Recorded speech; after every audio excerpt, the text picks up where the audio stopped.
The morning of my 68th birthday, I woke up to silence in the house I'd called home for 41 years. The coffee maker gurgled in the kitchen, same as it had every morning since Linda bought it for me back in 1998. She'd been gone for 26 years now, but I still used that coffee maker.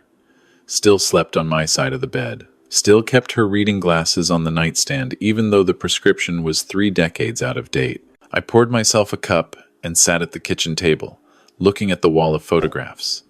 Brandon in his Little League uniform, missing his 2 front teeth. Brandon at his high school graduation. Valedictorian speech clutched in his sweaty hands. Brandon getting his acceptance letter to Duke Law. Brandon and Victoria at their wedding. Her white dress probably costing more than my truck. My phone sat next to my coffee cup. I checked it. 6:47 a.m. No messages. For 38 years, Brandon had called me on my birthday. Even when he was cramming for the bar exam. Even when he was traveling for work. Even when Victoria had the twins and he'd been up all night. 7 a.m. sharp. Happy birthday, Dad. Love you. By 8 a.m., nothing. I told myself he was busy. He'd made partner at his firm last year. The twins had ballet recitals. Life gets complicated when you're 38 with a corner office and a mortgage in the nicest part of Charlotte. By noon, I started feeling that familiar heaviness in my chest. The same one I'd felt when Brandon asked me to co-sign his first car loan, then forgot to mention he'd traded it in for a BMW 6 months later. The same one I'd felt when he needed $65,000 for the down payment on his house, promising to pay it back once his bonus came through. That was 4 years ago. I was still waiting. I didn't want to be that father. The one who tracks every dollar. The one who brings up old favors like their IOUs. So I pushed it down. I always pushed it down. By 6 p.m., I knew. He'd forgotten. I sat in my garage, surrounded by the tools I'd collected over 45 years of working on cars. I'd started at 16, changing oil at Manny's auto shop for $3.15 an hour. By 23, I was the head mechanic. By 30, I'd saved enough to buy the place when Manny retired. Linda died when Brandon was 12. Ovarian cancer, 8 months from diagnosis to funeral. After that, it was just me and the boy. I worked 14-hour days at the shop, came home, helped him with homework, made sure he had dinner, made sure he had clean clothes, made sure he had everything. When he got into that fancy prep school on the other side of town, I drove him there every morning at 5:30 a.m. so I could make it back to open the shop by 7. When he needed SAT tutoring, I took on weekend work. When Duke accepted him, I cried in the bathroom so he wouldn't see. Duke cost $58,000 a year. Law school after that was another $55,000 annually. I took out loans, I worked doubles, I skipped vacations, skipped doctor's appointments, skipped everything that wasn't Brandon. By the time he passed the bar, I owed $180,000. I was 54 years old, with a mountain of debt and a body that ached from 4 decades of lying under cars. But that's what fathers do, right? 3 days after my forgotten birthday, Brandon called. Not to apologize, not to say he'd been swamped and lost track of time. He called because he needed something. "Dad, hey, it's me." His voice had that rushed quality it always had now, like I was a task to check off his list between conference calls. "Brandon, good to hear from you. Listen, I've got great news. Victoria and I just helped her parents celebrate their 40th anniversary. We threw them this incredible party at the country club. You should have seen it, Dad. Ice sculptures, live band, the works." I gripped the phone. "That sounds nice." Nice? It was spectacular. We contributed about $75,000 to make it happen. Victoria's sister covered the venue, and we handled everything else. The Prescotts have done so much for us, you know? Her dad got me that introduction to the partners at the firm. Her mom watches the twins whenever we need it. We wanted to show them how much we appreciate them. $75,000 for a party. That's very generous, I said. Family's everything, right? Hey, speaking of family, Victoria and I have been talking. You're getting older, Dad. That shop of yours can't be easy to manage anymore. We were thinking maybe it's time to start planning for your future. My future. There's this wonderful assisted living community about 20 minutes from our house. Very clean, very modern. People your own age. You wouldn't have to worry about maintaining that old house or running the shop. We could sell both. Use the money to set you up somewhere comfortable. Sell my house. Sell my shop. Move into a home. I'm sessantotto, Brandon, not novantotto. I know. But these things take planning. And honestly, Dad, the shop probably isn't worth much anymore.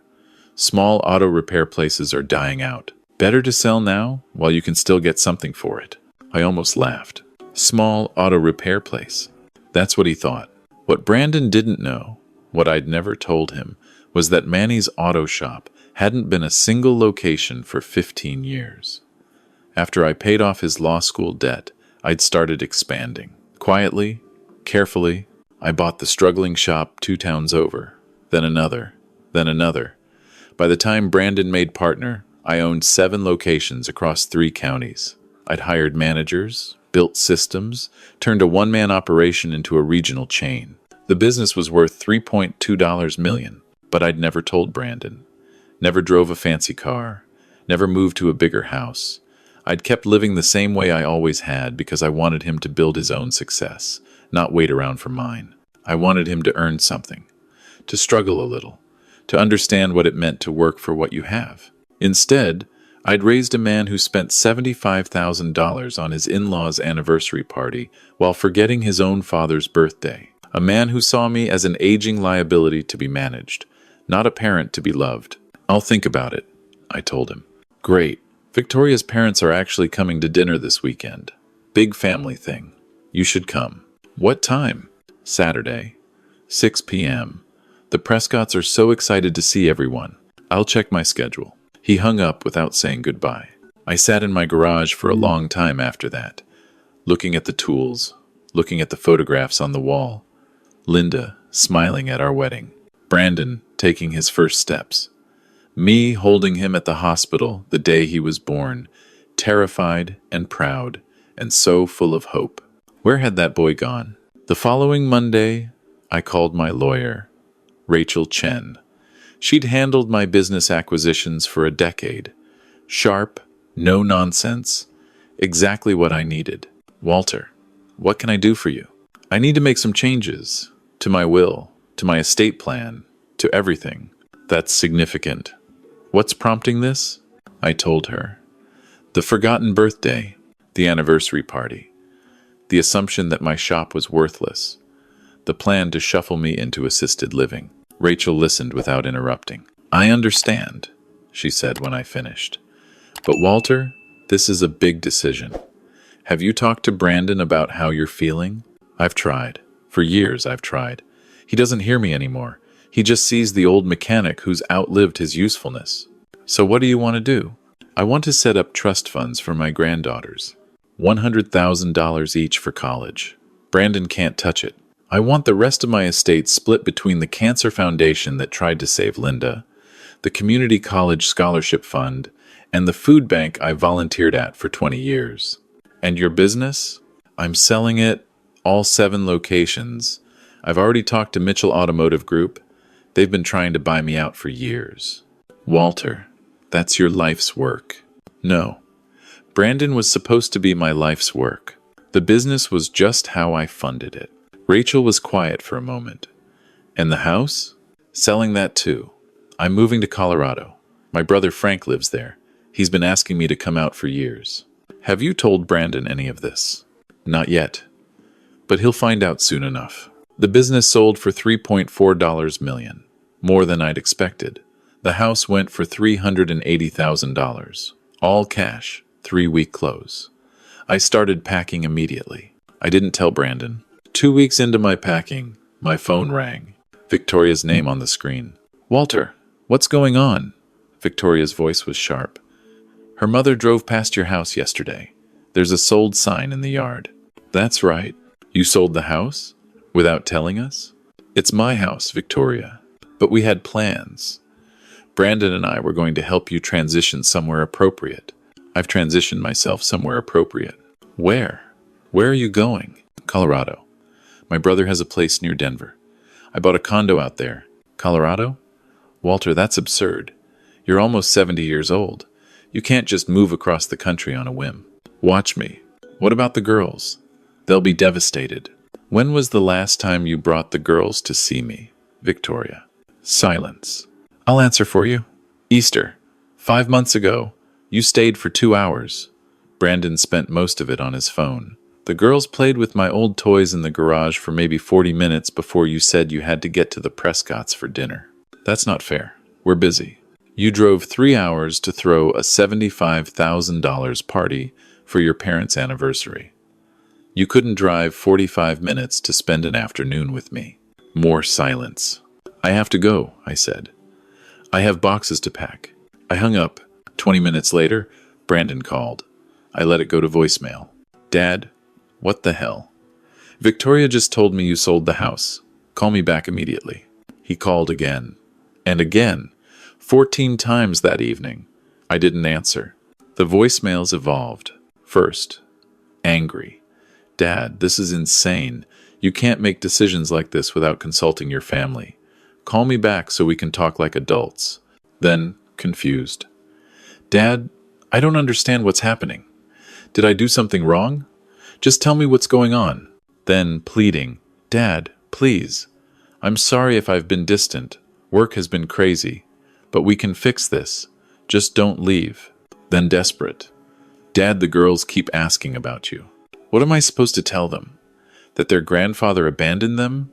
I listened to every message. I felt the weight of each one.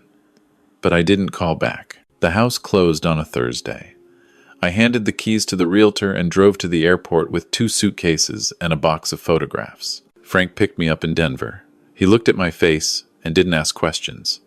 Just drove me to my new condo, helped me carry my bags inside, and sat with me on the balcony looking at the mountains. You want to talk about it? Not yet. Okay. Beer? Yeah. We sat there until the sun went down. It was the most peaceful I'd felt in years. 3 days after I arrived in Colorado, my phone rang. Rachel Chen. Walter, I need to tell you something. I got a call from a lawyer in Charlotte. He's representing your son. What does he want? He's questioning your mental competency. He wants to challenge the sale of your business and the changes to your will. My stomach dropped, but it wasn't surprise. It was disappointment. He's claiming I'm senile. Essentially, yes. He's arguing that you made these decisions while suffering from diminished capacity. He wants a court-ordered evaluation. I run 7 businesses, Rachel. I serve on 2 nonprofit boards. I play tennis 3 times a week. I drove myself to the airport and navigated a move across the country without help. I know. And we can prove all of that. But I have to warn you, this is going to be unpleasant. Your son is essentially trying to have you declared incompetent so he can take control of your assets. I thought about Brandon, the boy who'd cried in my arms when his mother died, the teenager who'd hugged me at graduation and whispered, "Thanks for everything, Dad." The young man who'd asked me to be his best man at his wedding. That boy was gone. Do what you need to do, I told Rachel. The competency evaluation took 4 hours. Dr. Samuel Wright, a psychiatrist with 30 years of experience, asked me questions, gave me tests, reviewed my decision-making process. Mr. Patterson, he said at the end, you're one of the sharpest 6-8-year-olds I've examined. Your reasoning is sound. Your memory is excellent. Your decisions, while painful for your family, are entirely rational. Thank you. Can I give you some advice? Please. You're grieving, not for a person, but for a relationship, for the son you thought you had. That's real loss, and it's valid. But be careful about closing doors permanently. People can change. Sometimes they need to hit bottom first, but they can change. I appreciated his honesty. Rachel sent Dr. Wright's evaluation to Brandon's lawyer. She included letters from my business managers, my nonprofit colleagues, my doctor, and my tennis partner, who happened to be a retired federal judge. The competency challenge was withdrawn within a week. But Brandon didn't stop calling. The voicemails kept coming, 2 or 3 a day. Dad, I'm sorry. I don't know what I did, but I'm sorry. Just talk to me. Dad, Victoria, and I are seeing a therapist. She thinks I have issues with, I don't know, taking people for granted. She's probably right. Dad, Uncle Frank told me some things. About how many jobs you worked when I was in school. About the loans you took out. I didn't know. I swear I didn't know. Dad, I found the paperwork in the files you left behind. 7 shops? You owned 7 shops? Why didn't you tell me? Dad, please. I need to understand. I need to make this right. I listened to all of them, saved all of them, but I still didn't call back. 6 weeks after I moved to Colorado, an email arrived. Dad, I've started writing this message probably 100 times. I never know how to begin. I'm not good at this. I never have been. I forgot your birthday. I forgot it because somewhere along the way, I stopped seeing you as a person. You were just Dad. A constant. A given. Like the sun rising or gravity working. You'd always be there, so I didn't have to try. I spent $75,000 on the Prescott's anniversary party. I spent 4 years not paying back the money you loaned me for my house.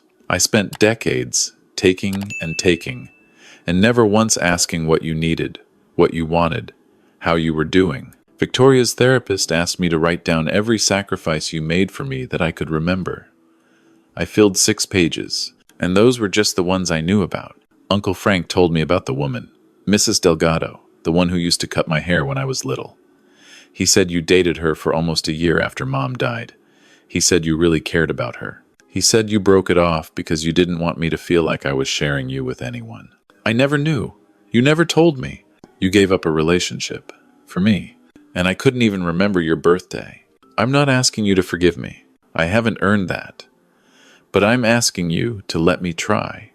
To let me show you that I can be the son you raised, not the entitled stranger I became. I deposited $65,000 in your account this morning. That covers the down payment you gave me, plus interest, plus the birthday dinners I should have bought you and didn't. It's not enough. I know that. But it's a start. I love you, Dad. I'm sorry it took losing you for me to remember what that's supposed to mean. Brandon. I read the email 3 times. Then I walked out to my balcony and watched the sun set over the Rockies and let myself cry for the first time since Linda's funeral. The money appeared in my account 2 days later. $65,000. I transferred every penny into the girls' college funds. Then I called my son. Dad, his voice cracked. You called. I called. I didn't think you would. I almost didn't. Silence. Heavy.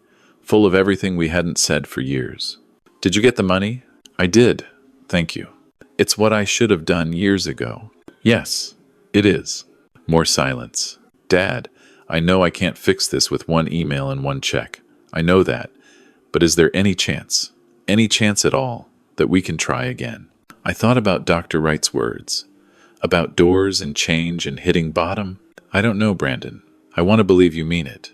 But I've heard promises before. I know. I don't blame you for being skeptical. Actions, Brandon. That's what I need. Not words. Not promises. Actions. Tell me what to do. Please. I need you to call me every week. Not because you need something. Just to talk. To ask how I'm doing. To tell me about your life. Your struggles. Your girls. I need you to see me as your father, not your safety net. I can do that. I need you to show up. When you say you're going to visit, actually visit. When you make plans, keep them. When you promise something, deliver. Okay. And I need you to understand that I'm not your backup plan anymore. I'm not waiting in the wings to rescue you when things go wrong. I've rescued you enough. From now on, you rescue yourself. I understand. Do you? Because Brandon, I love you. You're my son, but I also love myself. And I'm done being invisible. You were never invisible, Dad. I just stopped looking. That was the most honest thing he'd said in years. Then start looking, I said. We talked for 3 hours that night.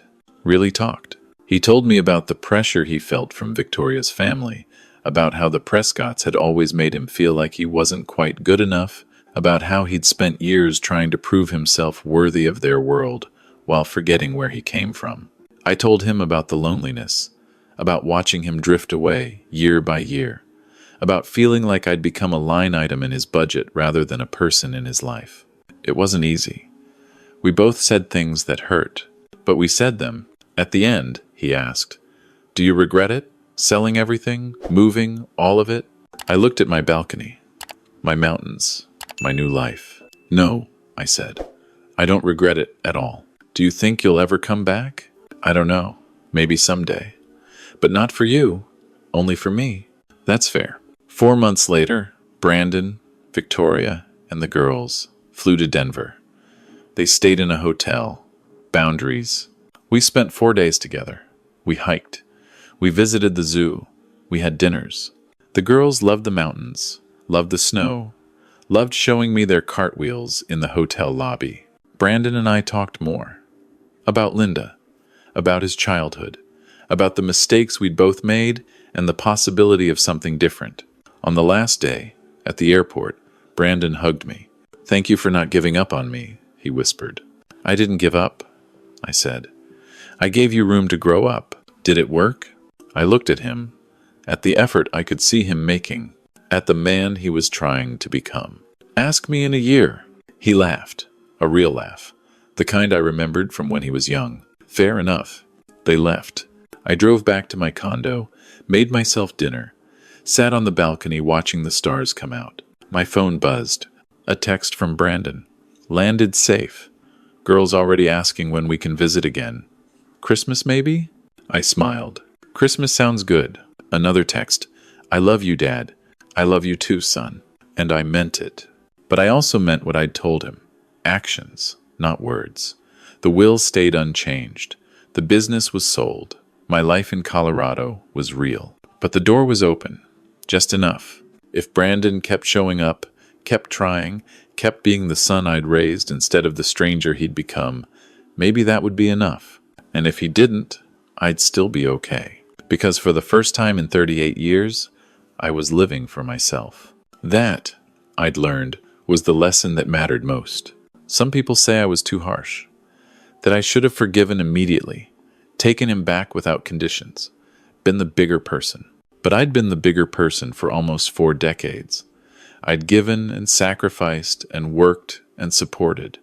I'd been the father who never said no, never set limits, never asked for anything in return. And I'd taught my son that he could take and take forever without consequences. That was my mistake. I taught him wrong. Sometimes love means saying no. Sometimes it means stepping back. Sometimes it means letting someone face the consequences of their choices so they can learn to make better ones. I didn't abandon Brandon. I gave him the chance to find me again. To choose me not because he needed something, but because he valued me. That's not cruelty. That's respect. And respect isn't inherited. It's earned. I spent 68 years learning that lesson.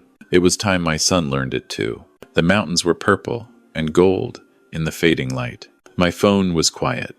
My heart was full. I was 68 years old, building a new life in a new place, surrounded by new friends and new possibilities. I was alone, but not lonely. Independent, but not isolated. I was free. And freedom, I discovered, was worth fighting for.